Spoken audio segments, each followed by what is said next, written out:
Welcome back, everyone, to the weekly video series. Is and there's actually not a whole lot this time around.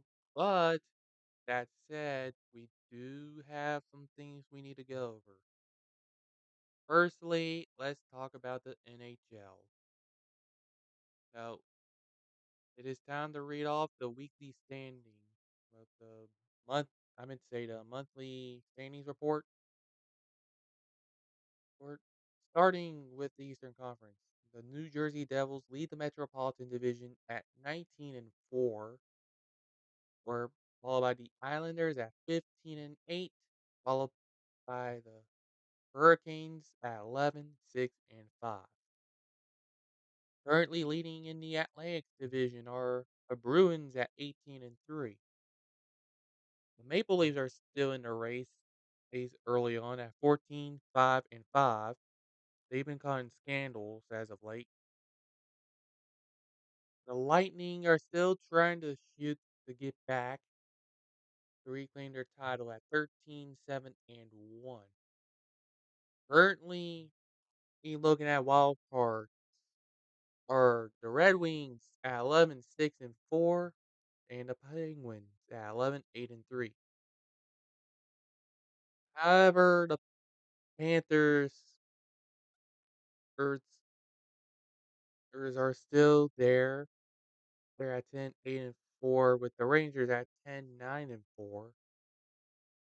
The Canadiens at 11, 9 and 1. The Capitals at 9, 11 and 3. They got some bouncing back to do. The Sabres off to a 9, 12 and 1 start, which is surprising. The Flyers are 7, 10 and 5. They've fallen off hard. The Senators are 8, 12 and 1, which is typical. And dead last in the conference, the Columbus Blue Jackets at 7, 12 and 2. Going over to the Western Conference.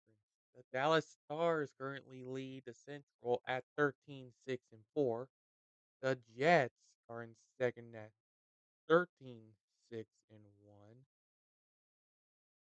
And the Avalanche are third with 12, 6 and 1. Lost team. In the Pacific, the Golden Knights lead at 17, 6 and 1. The Kraken are having a solid start at 13, 5 and 3. The Kings are 12, 9 and 3, rounding out the top three. Looking at the wild card race, currently the Oilers at 12 and 10, and the Wild at 10, 9 and 2 are looking at that. However, where the Blues are starting to bounce back at 500. The, the Flames are 9, 9 and 3. The Canucks, despite their blown leads, are 9, 10 and 3. The Predators are 9, 9 and 2. Sharks 7, 13 and 4. Coyotes 7, 10 and 3. The Blackhawks 6, 11 and 4. And dead last in the conference is the Ducks at 6, 15 and 1, which is actually worse than Columbus,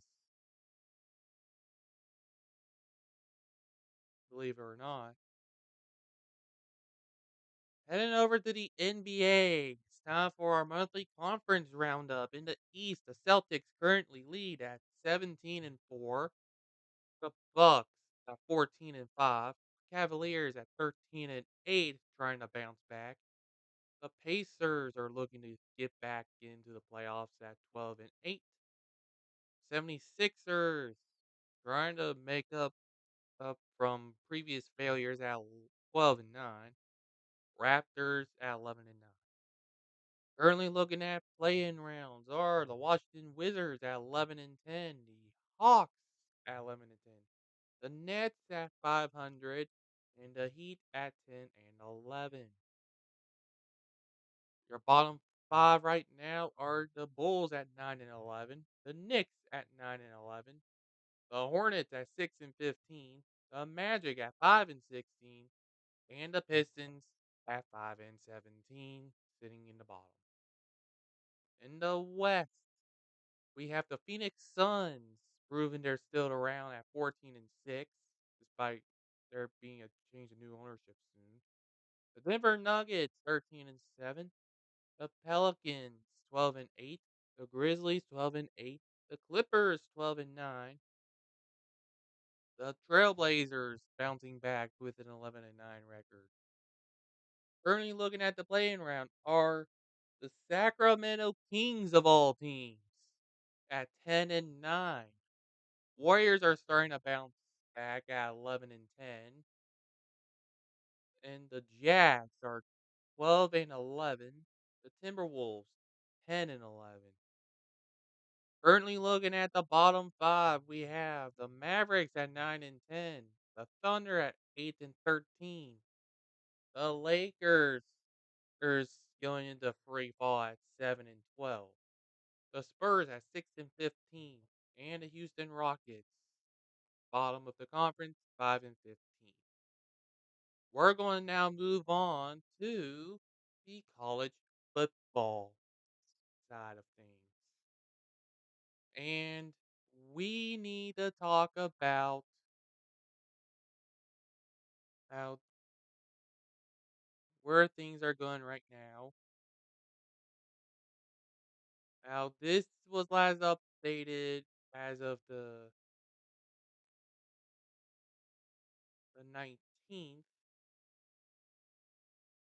but week 14, the conference championship week is officially set at Utah versus number 6 South California. Akron versus Buffalo. North Texas versus UTSA on Friday, December 2nd. And everyone else is on Saturday. Purdue versus number 3 Michigan. Kansas State versus number 4 TCU. Number 5 LSU facing off against number 1, I'm assuming, Georgia. Number 8 Clemson going up against number 17 North Carolina. UCF versus number 19 Tulane. Ohio versus Toledo. Coastal Carolina versus Troy. And Fresno State versus Boise State. Those ranking numbers are subject to change based on their win to loss ratio and other factors, but it should be clear where things are headed. And then, of course, week 15, Army versus Navy, meet annually. That's where things stand. In terms of official conference standings, going into the championship weekend, Tulane is overall 10 and 2, UCF 9 and 3. In the ACC, Clemson finished with a 10 and 2 record compared to North Carolina's 9 and 3. In the Big 12, TCU is undefeated at 12 and 0 versus Kansas State at 9 and 3. In the Big 10, Michigan undefeated after beating Ohio State, a 12 and 0. Purdue is 8 and 4. Conference USA, UTSA is 10 and 2. Western Kentucky 8 and 5. In the Independents, Notre Dame comes out on top as the best of the Independents via tiebreaker with an 8 and 4 record. In the MAC, Ohio finished with a 9 and 3 record. And Eastern Michigan finished 8 and 4. In the Mountain West, Boise State 9 and 3, Fresno State 8 and 4. Pac-12, South California finished with an impressive bounce back 11 and 1 record. Washington is 10 and 2.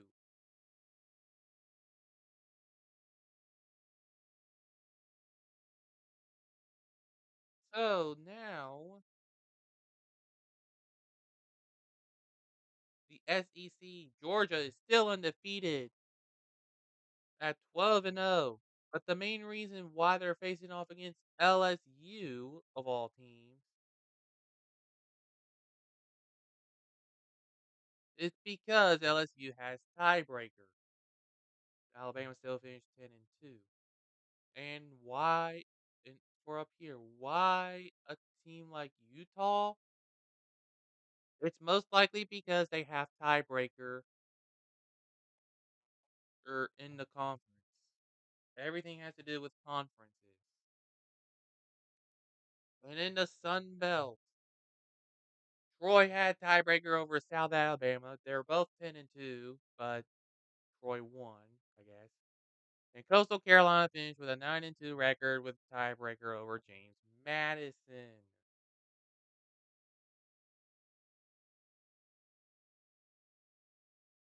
So I am now going to take you through weeks 13 and 14 of the NFL season. The reason why I'm going to be doing double the predictions this time around is because I will not be able to record an episode next week due to family stuff. But that doesn't mean we can't go ahead and predict the game for the respective week anyways. So, Thursday night football is going to be a good one. The Buffalo Bills versus the New England Patriots.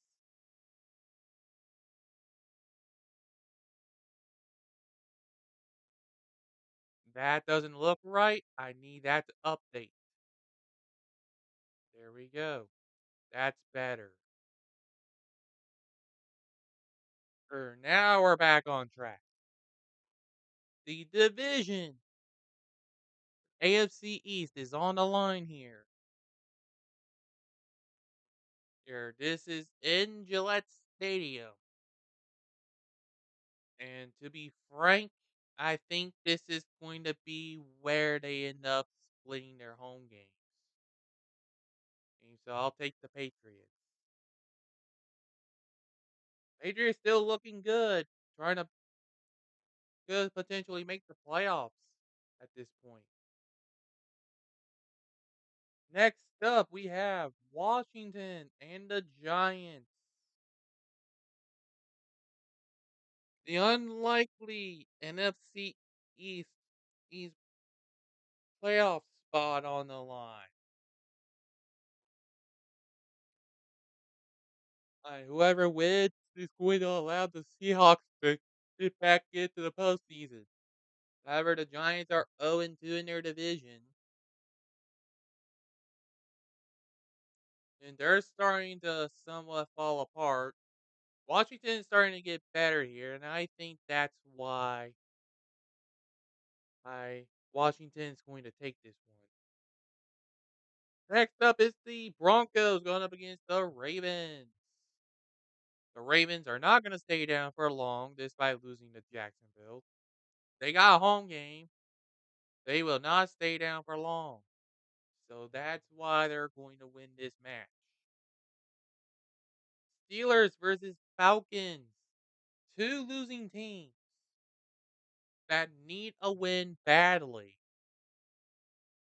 Steelers to maintain their reputation, and the Buccaneers just so no, not Buccaneers.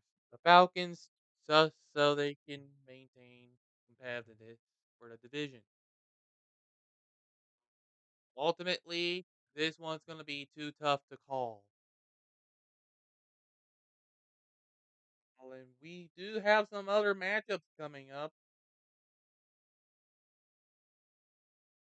and it's going to be hard to say about how good either team is going to do.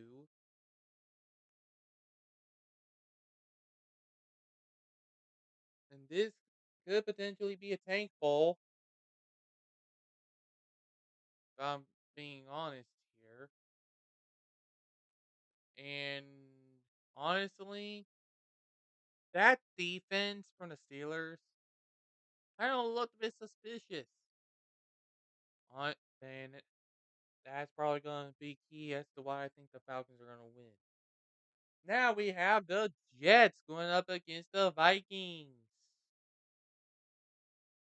A NFC North division title is on the line for the Vikings. Means as simply winning as winning in addition to the Lions losing is going to be what secures it. So they're going to be playing for their division.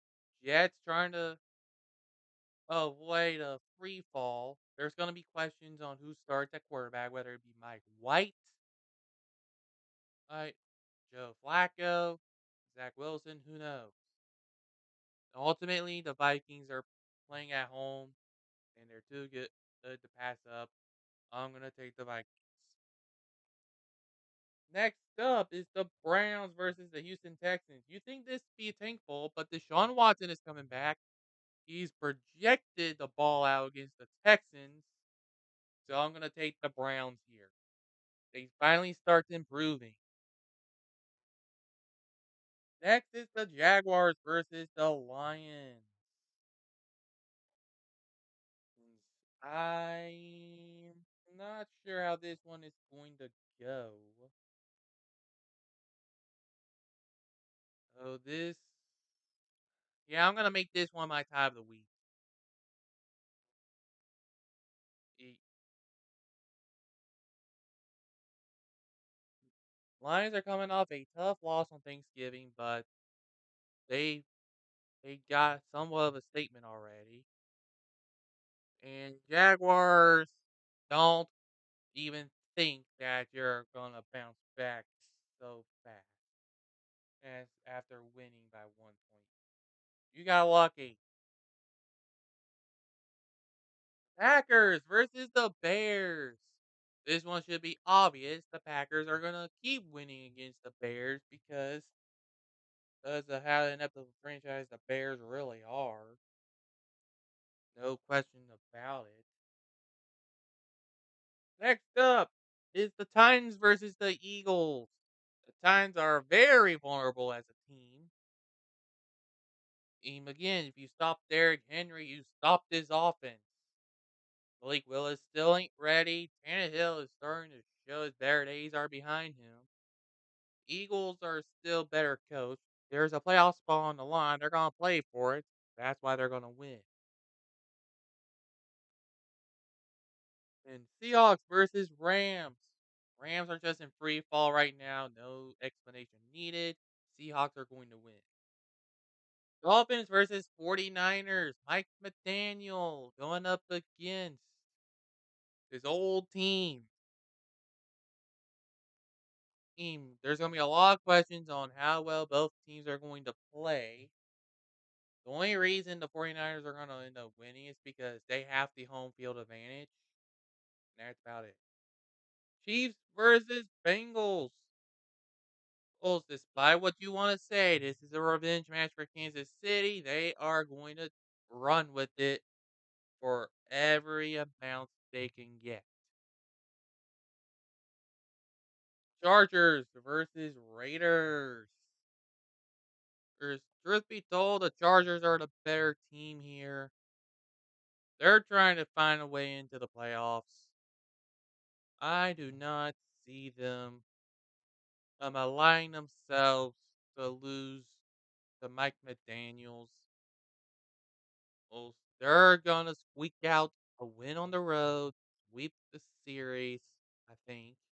Did they win? I forgot. I'm pretty sure they won against the Raiders last time. Who knows? But now we get the Sunday night football and Colts versus Cowboys. This is an easy choice. I'll take the Cowboys. Which leaves us the Monday night Tank Bowl. Saints versus Buccaneers. This is gonna be a Bucks win since it's at home in prime time. Tom Brady is still playing. They're gonna be leading the division at the end of week 13 with a 500 record. That is that. Now going on to week 14, We got the Raiders versus Rams on Thursday Night Football. And Sean McVay and the Rams are going to finally pull off another win. No questions asked. Ravens versus Steelers. There's, this is going to have division implications here. And to be frank, it's time. It's time for Mike Tomlin to have a losing record. Give me the Ravens. It's gonna be the Ravens with a 9-4 record. Vikings versus Lions.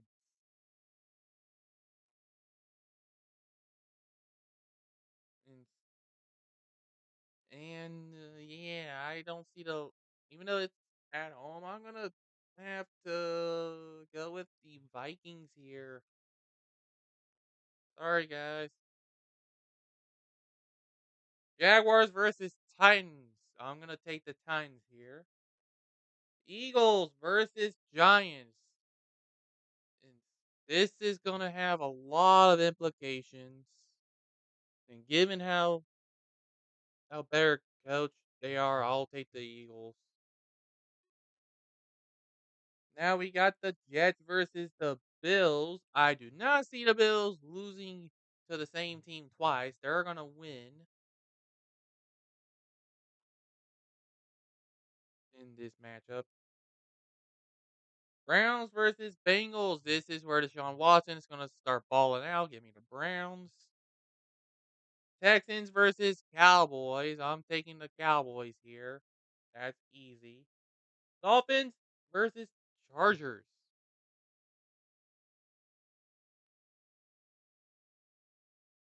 I'm honestly not sure how this could play out.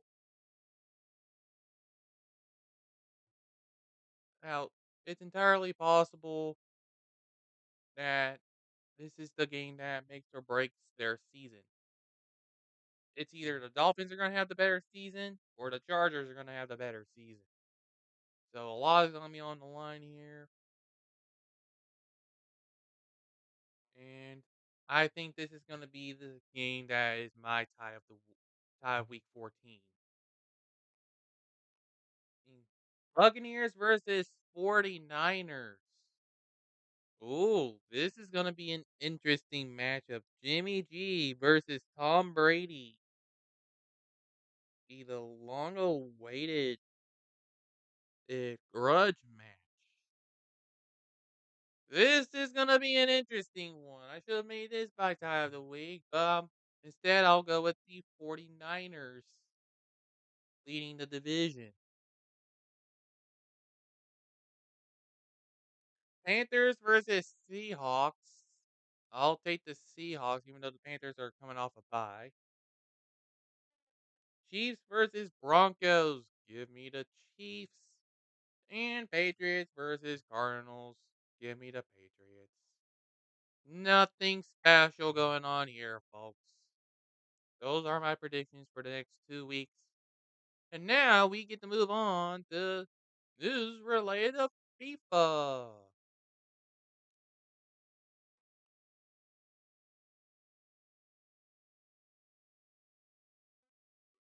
Let me see if I can